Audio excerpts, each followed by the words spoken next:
A very good morning. You're watching Rajya Sabha television. I'm Smriti Rastogi, wishing our viewers a very happy Diwali. Let's begin our bulletin with the top headlines of this morning. US describes India as reliable partner at world stage, calls China predatory rule breakers. Secretary of State Rex Tillerson's major India policy speech.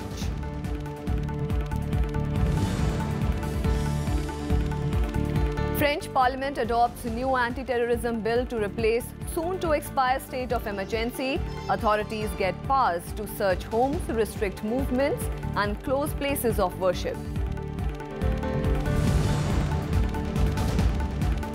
Candidate list for Himachal Assembly polls. BJP releases list of candidates for all 68 seats, Congress for 59.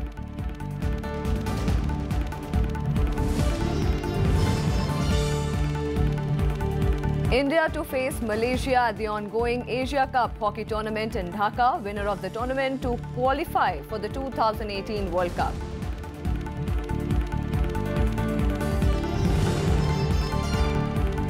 On the Festival of Lights, Diwali is being celebrated across the country and elsewhere in the world. President, Vice President and Prime Minister extend greetings.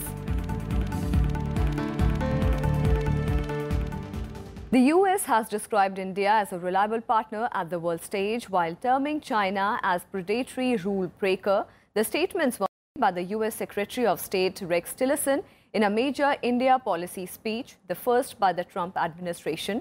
The speech made an unflattering comparison between the ways India and China have progressed over the past 2 decades and sent a strong signal to side with India amidst China's provocative actions in the region. Tillerson rebuked China for subverting the global order, undermining the sovereignty of its neighbors, and for being an irresponsible international actor prone to predatory economic policies. Asserting that in this period of uncertainty and angst, Tillerson said that India and US are partners with their shared values and vision for global stability, peace and prosperity. He added that India and the US can be the voice the world needs them to be, standing firm in defense of the rules-based order. Tillerson's speech comes as he is to visit South Asia next week, including India and Pakistan. It also comes less than a month before US President Donald Trump is due to make his first state visit to China. China's provocative actions in the South China Sea directly challenge the international law and norms that the United States and India both stand for. The United States seeks constructive relations with China, but we will not shrink from China's challenges to the rules-based order, and where China subverts the sovereignty of neighboring countries and disadvantages the U.S. and our friends. In this period of uncertainty and somewhat angst, India needs a reliable partner on the world stage. I want to make clear, with our shared values and vision for global stability, peace, and prosperity, the United States is that partner. American ambassador at the United Nations, Nikki Haley, has said that Russia and China don't want any change in the Security Council.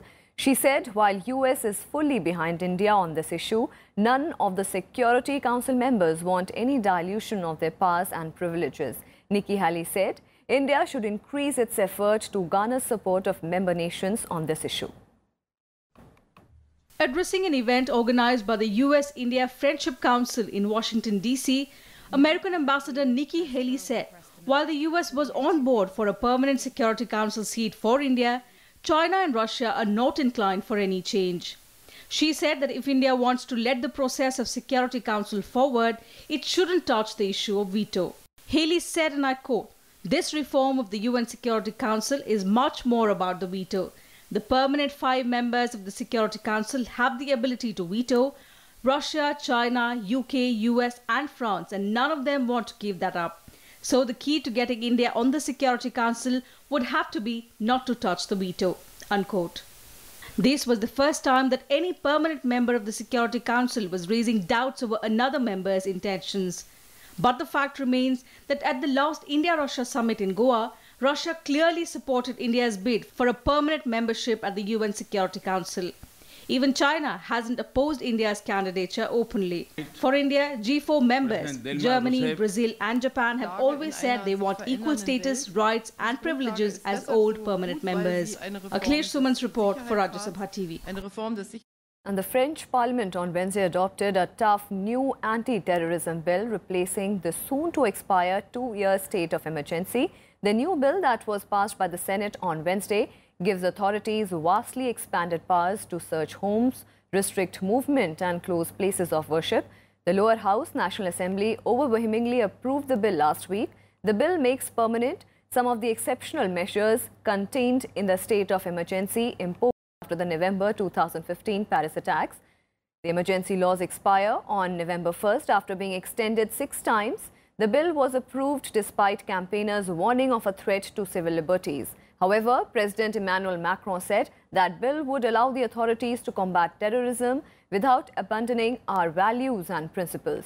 France has been hit by a series of attacks since 2015 by known or suspected Islamic extremists that have left 241 people dead. And the death toll in the 2 suicide and gun attacks on Afghan security forces in Afghanistan has risen to 80, with nearly 300 wounded in the bloodiest day in the country in almost 5 months. It was a coordinated attack on the police in the southeast city of Gardez in Paktia province. The Taliban has claimed responsibility for the deadliest attack in the 2 of the attacks. At least 60 people were killed in the blast and ensuing battle that lasted around 5 hours. Some 236 people were also wounded in the assault. Hospital officials are calling for blood donations. A separate ambush blamed on the Taliban in the neighboring province of Ghazni killed 20 people, including 15 security officials and 5 civilians, with 10 wounded. The attack began when 2 suicide bombers driving an explosive-laden truck blew themselves up near the training center, which is close to the Paktia police headquarters. The attack are the latest in the series of assaults on the security installations, including one on a military hospital in Kabul in March, which may have killed up to 100 people, and a devastating attack on a base in Mazar-e-Sharif, which left 144 people dead. Pakistan has arrested 25 Indian fishermen this week for allegedly fishing in the country's territorial waters. The Maritime Security Force made the arrest in the last 4 days and also seized the fishermen's 4 boats. The Indian fishermen were fishing illegally in the Arabian Sea in Pakistan's coastal area. Around 14 of the arrested fishermen had already been sent to the central jail on judicial remand by the magistrate, while others were in custody of the docks police. The latest arrest brings the number of the Indian fishermen arrested by the MSA this year to around 350. Hundreds of Indian fishermen languish in jails in Karachi despite the Pakistan government releasing them in batches from time to time as a goodwill gesture. And China's biggest political event, the Communist Party Congress, began on Wednesday in Beijing. At the opening session of the CPC's 19th Congress, President Xi Jinping assured its neighbors that China is ready to resolve its disputes through dialogue. Xi also spoke about his plans to make the 2.3 million strong PLA, the world's largest military, into a world-class force. The week-long meeting will also amend the party's constitution. Referring to the Doklam standoff, President Xi Jinping on Wednesday assured India that China was ready to resolve disputes through dialogue, but not at the expense of Beijing's strategic interests. He also tried to justify China's Belt and Road initiative by saying it is not encroaching upon India's national sovereignty as far as Jammu and Kashmir is concerned. Xi was speaking at the opening session of the 19th National Congress of the Communist Party of China at the Great Hall of the People in Beijing. His speech focused mostly on rebuilding the ruling CPC, keeping its socialist structure intact. 中国坚定奉行独立自主的和平外交政策，尊重各国人民自主选择发展道路的权利，维护国际公平正义，反对把自己的 强加于人，反对干涉别国内政，反对以强凌弱。中国绝不会以牺牲别国利益为代价来发展自己，也绝不放弃自己的正当权益，任何人不要幻想让中国吞下损害自身利益的苦果。 Listing China's recent achievements in his 3-hour speech, Jinping said the country has entered a new era where it should take center stage in the world. Xi, who's the General Secretary of the CPC, also vowed to make the People's Liberation Army a world-class military by the mid-21st century. He also pledged to make a sweeping victory in its fight against corruption to escape the historical cycle of rise and fall. 我国社会主要矛盾已经转化为人民日益增长的美好生活需要和不平衡、不充分的发展之间的矛盾。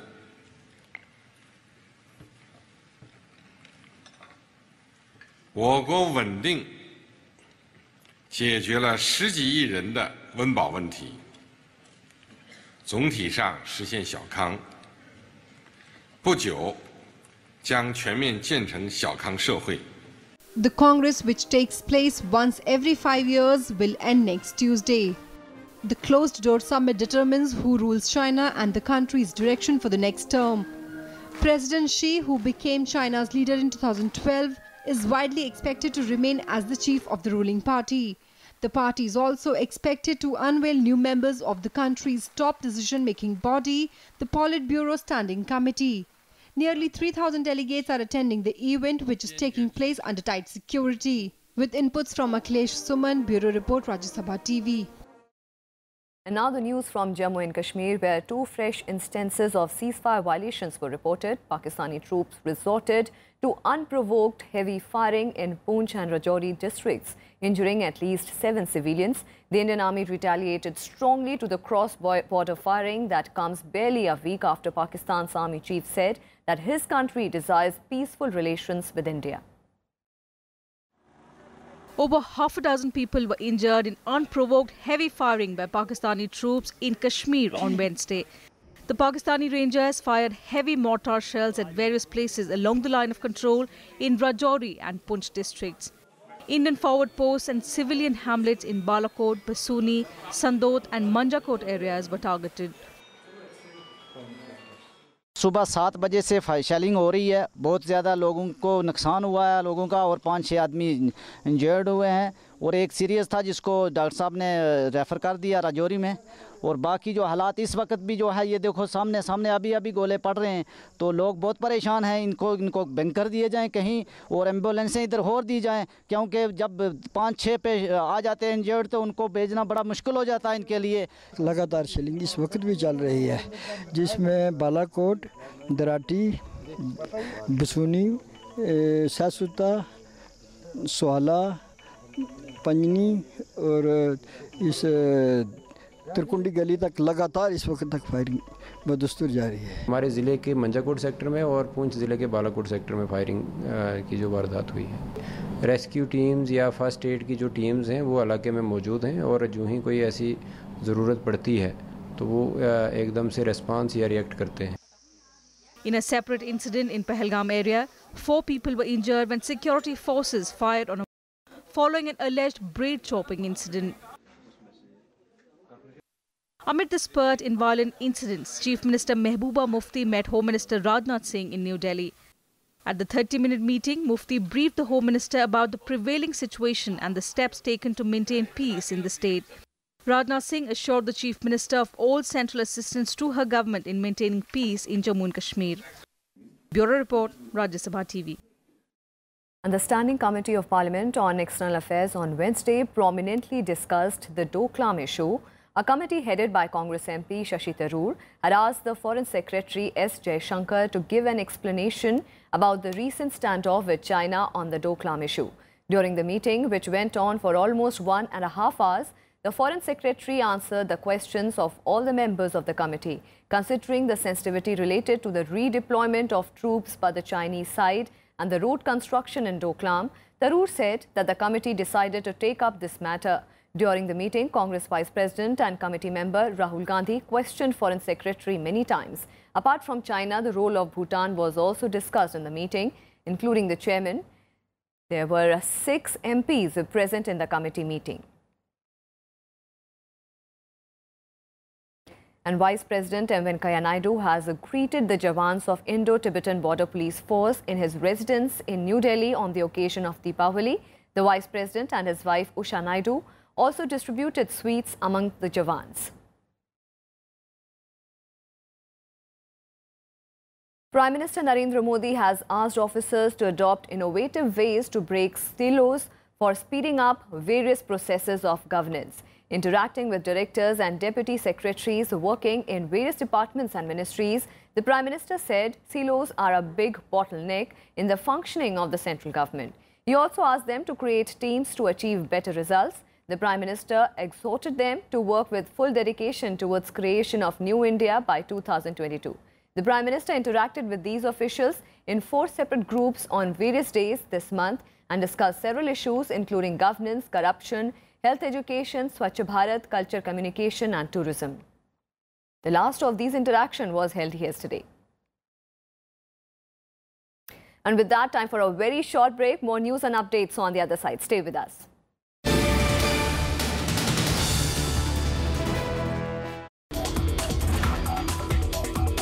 Cashew nut, what we call otherwise a kaju, is exported by India even today and consumed within the country also substantially. I'm talking about the liquid from the shell, which is very harmful, very corrosive. If you're not careful, it will blind you. The use of cashew nut shell liquid to print microelectronic circuits has given me immense joy. Watch Eureka with Dr. S.V. Ishwaran, Emeritus Professor, Regional Centre for Biotechnology, Faridabad, only on Rajya Sabha TV.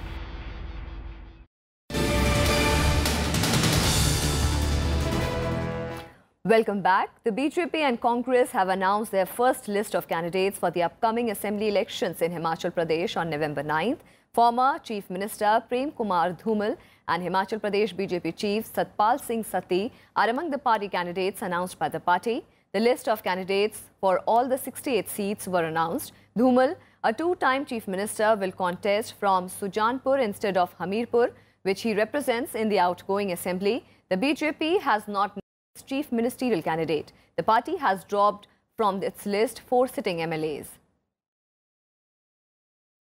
In the first list of 59 candidates for the Congress, Chief Minister Veerbhadra Singh has been fielded from Arki constituency in Solan district. Nominees for the remaining 9 seats, including Shimla Rural, would be announced later. Arki in Solan district was won by the BJP in the previous 2 assembly polls. State Congress Chief Sukhwinder Singh Sukhu has been fielded from the Nadaun seat. The Chief Minister's son, Vikramadit's name did not figure in the first list. The Congress has fielded all its senior state leaders for the election. The CBI has said that it would look into the facts and circumstances of the Bofors scam mentioned by private detective Michael Hirschman. Hirschman has alleged that the Rajiv Gandhi-led Congress government had sabotaged his investigation. Hirschman is the president of US-based private detective firm Fairfax. Hirschman, who was in India last week to address a conference of private detectives, also alleged that the bribe money of the Bofors gun scandal had been parked in the Swiss account. In his interviews, Hirschman has expressed his willingness to testify and help Indian agencies on the 64 crore rupees Bofors gun payoff scandal, but the effort has to be a credited one. The agency has learnt of the matter pertaining to Bofors aired on a certain TV channel containing the interview of Mr. Michael Hirschman. Facts and circumstances as mentioned in the interview will be looked into as per due process by the CBI. On to our special report. India is facing a twin problem of undernutrition and also overnutrition. Both are swelling the number of cases of non-communicable diseases. India has the second highest number of obese children in the world after China, while the country is home to 97 million of the world's moderately or severely underweight children and adolescents. Here is a report. Notorious for malnutrition, India is now also the land of obesity. A country that had 0.4 million obese men, or 1.3% of the global obese population in 1975. India in 2014 reached 5th position globally with 9.8 million obese men, or 3.7% of the global population. Among women, India has jumped to the 3rd rank with 20 million obese women. Both underweight and obesity are well-known causes of fertility. Invested adequately in developing a robust health system which can deliver easily accessible and affordable services to everybody. And even the money we have invested, we have not prioritized correctly in terms of having a strong primary healthcare system both in rural and urban areas. However, India's hunger situation is worsening, with the country slipping from 97th spot in 2016 to 100th position in the latest global hunger list. India is also home to 97 million of 192 million of the world's moderately or severely underweight children and adolescents. 22.7% of girls and 30.7% of boys in India were moderately or severely underweight in 2016 as compared to 24.4% and 39.3% underweight in 1975. First thing is early registration of pregnancy, identification of high-risk pregnancies. Then if you monitor the weight gain of the mother over the period of pregnancy, if your child is to be 3 kilos or 2.5 kilos, your mother has to gain at least 5 kilos or 6 kilos during. Now, if you find an average mother, she is gaining 2 kilos, 2.5 kilos, so you can clearly identify which are the more vulnerable mothers who are likely to be. And a preventive strategy, as I said, is much better, it is cheaper, it is more focused. Obesity is on the rise because of the sedentary lifestyle, unhealthy diet and eating habits that are becoming increasingly common among urban youngsters. Obesity causes serious health problems. Undernutrition, on the other hand, is increasing the risk factor for death in children under the age of 5. This double burden of providing healthy and balanced nutrition to people is also seen in other middle-income developing countries. The stark nutritional divide is yet another indicator of the unequal growth and development across the country. Kriti Mishra's report for Rajya Sabha TV. American author George Saunders has won Britain's Man Booker Prize for his novel Lincoln in the Bardo, becoming the second US author to win the award. Lincoln in the Bardo is a fictional account of the US President Abraham Lincoln burying his young son.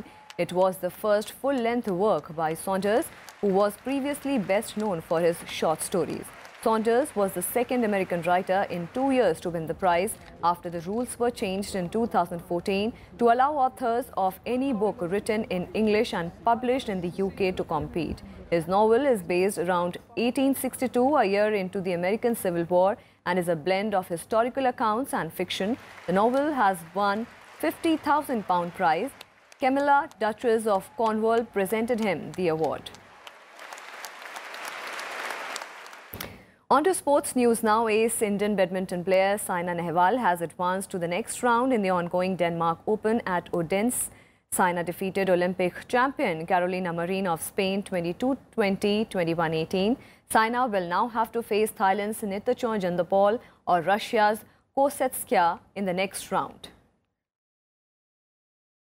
In another match, Olympic silver medalist PV Sindhu suffered a defeat from China's Chen Yu in the opening round. Sindhu lost to world number 10 Chen by 17-21, 21-23. India will face Malaysia in the ongoing Asia Cup hockey tournament at Dhaka today. On Wednesday, India and South Korea ended their match in a 1-1 draw. The Koreans took the lead through Jungjun Lee's goal, while India has taken a lead through Gurjant Singh. India had finished the pool stages with an all-win record. Korea, on the other hand, finished second in the Pool B behind Malaysia. The final will be held on October 22nd, and the winner of the tournament will qualify for the 2018 World Cup in India.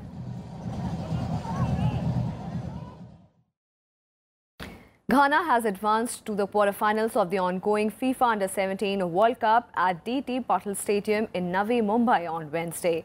Ghana defeated Niger by 2-0 in the penultimate round of 16 fixture. Two-time FIFA Under-17 World Cup champions are strong title contenders in the present edition. However, Niger has qualified for the last 16 as one of the 4 best third-place teams from the 24 sides across the 6 groups. The 7 teams who have booked their berths in the quarterfinals so far are Germany, the United States, Spain, England, Iran, Mali and Ghana. The nation is celebrating Deepavali today. The national capital is fully decked up for the celebrations. President, Vice President and Prime Minister extended their greetings on the eve of Deepavali. In his message, President Ram Nath Kovind appealed to the people to initiate efforts towards illuminating the lives of all with joy and prosperity and spreading the light of love and fraternity. He also urged the people to take a resolve to celebrate Deepavali in clean and pollution-free manner, as well as build a healthy, prosperous and sensitive nation and society. In his message, Vice President M. Venkaiah Naidu said, and I quote, "I extend my warm greetings and good wishes to the people of our country on the auspicious occasion of Deepavali, the festival of lights. Deepavali signifies the victory of good over evil and encourages us to emulate the noble and virtuous qualities of Lord Ram.